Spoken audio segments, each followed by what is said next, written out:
Samantala, Comelec Region 1 nag-iimbentaryo ng ballot boxes bilang paghahanda sa BSKE 2025. Sudan sa report.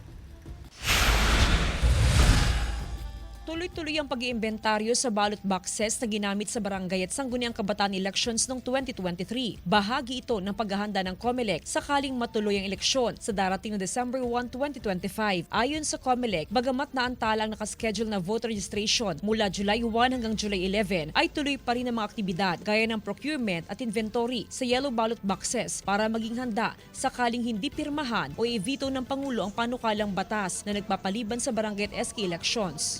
Hinihintay naman natin yung action ng ating mahal na Pangulo kung lalagdaan niya yung naisumiting bill ng pagpapaliban ng eleksyon. Sa Mangaldan, Pangasinan, noong nakaraang linggo pa natapos ang inventaryo ng ballot boxes. Pinagsama-sama sa sako sa bawat barangay ang nilalaman ng ballot box gaya ng mga balota, tally sheets at iba pang ginamit sa eleksyon. Mas magandang nakaredy yung Commission on Elections. Umaasa naman ang ilang botante na matutuloy ngayong taon ang barangay at SK elections. Para po mapalitan po yung mga hindi karapat-dapat. Kasama si Henry Duminsil, Jasmine Gabriel Galban, One North Central Luzon.